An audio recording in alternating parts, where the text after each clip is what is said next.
maybe the world would be better off without you. These were the words I never expected to hear from my therapist. Up to that point, he had always been on my side, despite the many flaws that made up my character.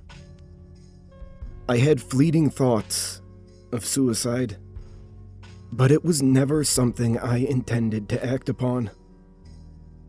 Sharing them with Dr. Covenwood was usually a comfort, something that his soothing voice and wisdom could easily dispel. Reciprocation never even occurred to me. What? I asked in confusion. He reached into his desk and pulled out a pamphlet, of which he handed to me. People don't understand you, Jack. You're special. Let them live in their ignorance. There's a better place for you. It's time to move on. It was a brochure of sorts. Next World was a paradise of the afterlife, equipped with a beautiful otherworldly charm, and a happy community that put even heaven to shame. At least, that's what the pictures and descriptions made it seem like. I was baffled, but intrigued. What is this? This is your solution. A place where you can live without fear or worry. He pulled out an envelope from the drawer and emptied it into my free hand. It contained a sharp silver utensil. Leave tonight, Jack. Use this to do it. The portal will be opened, and you will travel into the next world. Trust me, it's for the best. Dr. Covenwood never looked so serious, but he didn't need to. Between my admittedly fractured psyche and the intense trust we'd developed over the years, I had an unhealthy attachment to him. Whatever he told me to do, I did without question. He could have told me to jump off the nearest bridge to my death, and I would have, just to appease him. I was a broken man. Okay, if you say so. No further words were spoken. He simply gestured for me to leave, and then turned around in his chair, facing the wall. I would be lying if I said our strange conversation hadn't shaken me, but I still agreed to his terms, and left, once again putting my life in his hands. Rational thinking was a luxury I hadn't had in many years. That night, in a zombie-like stupor, I prepared. I sent the appropriate, vague goodbye messages to what family I had, and sent my pet cat Harvey outside to roam free with the strays in the area. With that, I ventured to my bedroom, turned the lights off, laid down in bed, and got to it. I'll spare you the details of the act itself. Just know that it was far from pleasant. Whilst laying there, in a pool of warm liquid, waiting for my eternal slumber, I noticed something. My vision was beginning to blur, but I could see a figure at the foot of the bed. It was a man, cloaked in darkness, a shadowy statue painted into the room by an unseen brush. A single ray of moonlight outlined his form, allowing me to glimpse at some of his features. He had gray hair and looked to be around 50 years of age. Covering his body, a suit you might see in the closet of an esteemed professor. Across his face, a wicked grin that stretched from ear to ear. Though on the verge of death, I was still frightened, jarred by his presence. The pounding in my chest was the only movement I could muster in my wounded state. I was forced to watch in agony as the man turned his head upward and opened his lips as wide as humanly possible. From his eyes and mouth, a white light was expelled into the ceiling. The blast broke through the roof and more than likely cut a hole in the night sky.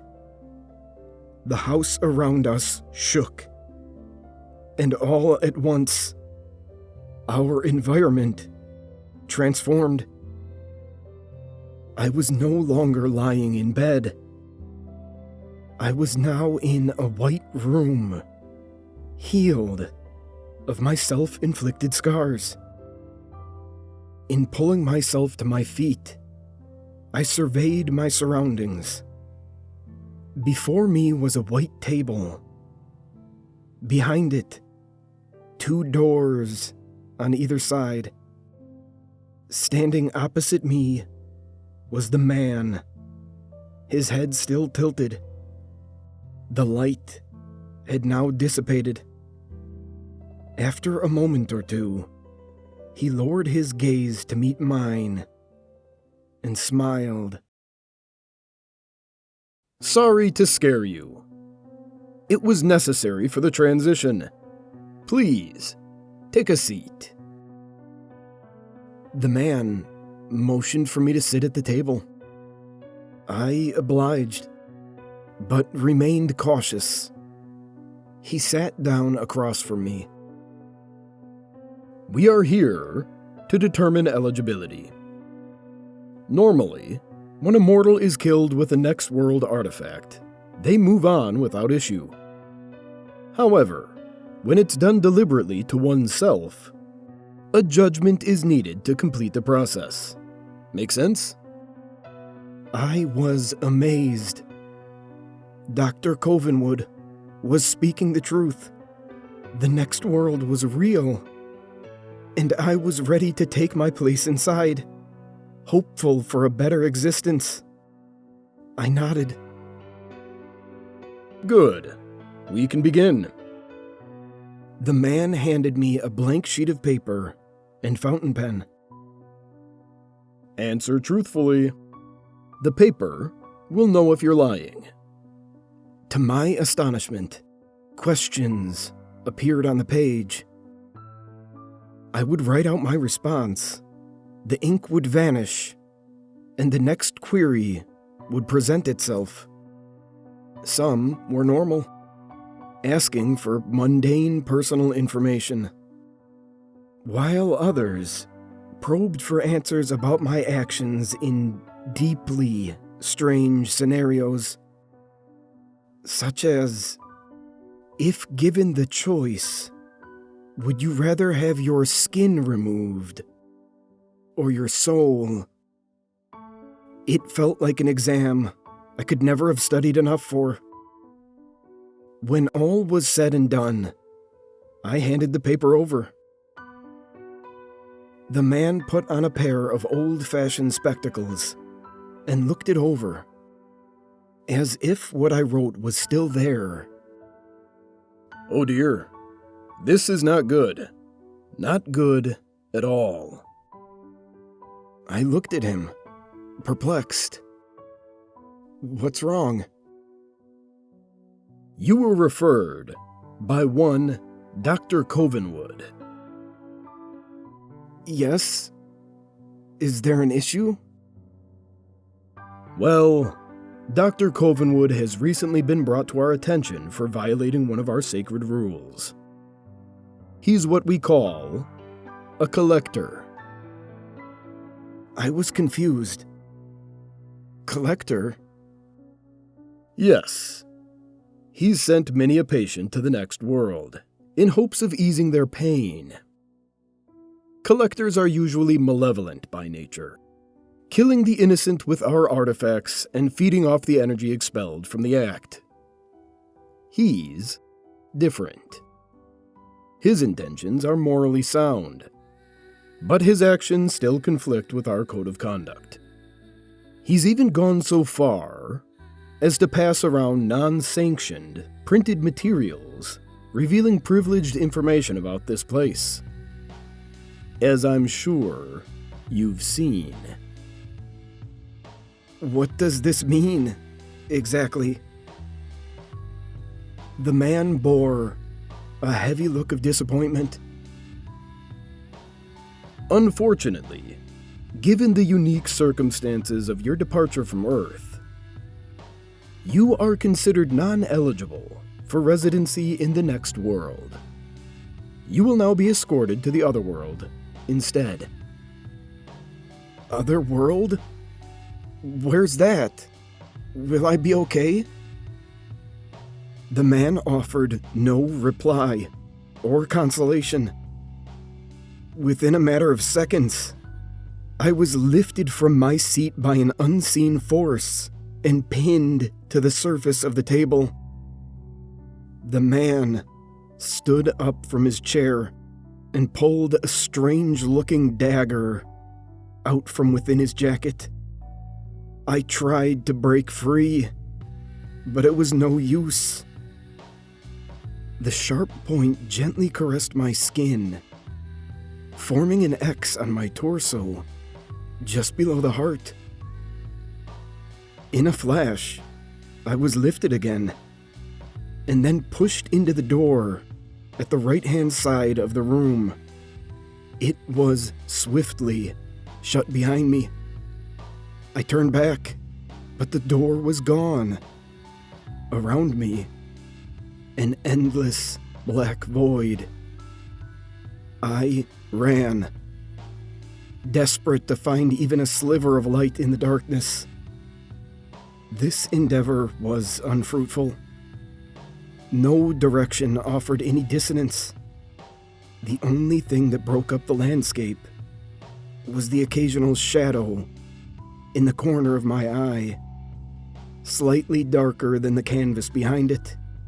I would glance over in an attempt to catch it in my field of view, but it was too fast. Before I knew it, I was pinned in place again, sprawled out on the floor beneath me. Shadowy figures loomed overhead. With them came voices. 3 distinct whispers in the dark. It's different than the rest. You say that about every human. They're all different. Shall we learn from it? I'll prepare the fragmenter once the examination is complete. Why do we even bother with that thing? They can't die here. It's just torture. Don't forget your training. Anguish is the energy that powers the next world. It is the payment we make in exchange for studying these creatures. I suppose that makes sense. Who would like to make the first incision? May I, Overseer? It would be my first. If you slip, its form will fragment too early, and we will have to wait 1,000 years for it to reconstitute.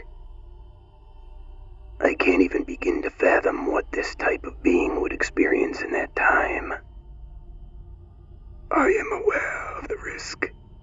I believe I am ready. Very well. You may begin. One of the shadows reached for me. I screamed as loud as my lungs would permit. The fear had fully set in. I no longer wished to be dead. This was not what I had signed up for when I pushed that silver metal into my flesh. I was blindly fulfilling Dr. Covenwood's wishes. That much is true. Still, I secretly hoped the afterlife would offer me some solace. A peaceful existence, free from the thoughts and memories that plagued me back on Earth. This was something far more sinister. A truth I never wanted to know. Before the shadow could make contact, I fell into a deep, dreamless sleep. Faint voices filled the room. He's lost too much blood. I was in and out of consciousness for a while. Should we get the paddles? My vision was fuzzy. There were forms around me, but I could not make out anything discernible. He's back. We have to keep going. I couldn't hold on any longer. I had no choice but to succumb to the weariness and drift off. I came to in a brightly lit room. It was spinning, but eventually stopped, revealing its design. It was a hospital room. I looked down and saw bandages all over me, covering the marks I had made with the tool Dr. Covenwood gifted me. It seemed I was somehow alive. Was it all a nightmare? A nurse came in to greet me. Good, you're up. You're one lucky man. We nearly lost you last night. It's a good thing we have some of the best doctors in the world at this hospital. I offered a half smile. This is going to sound strange, but can you please tell me, I am alive, aren't I? This isn't the afterlife? She chuckled. No, of course not. You survived your injuries, but just barely. I guess that means you're stuck here with us for a while longer. She smiled, but then bore a look of concern. It's not my place to bring this up, and you don't have to talk about it if you don't want to. But I have to ask. Your wounds looked sporadic and uncontrolled, which is common in these types of cases. So... She hesitated. Yes? I asked. She let out a sigh before resuming her query. I really shouldn't pry, but why did you carve an X into your chest?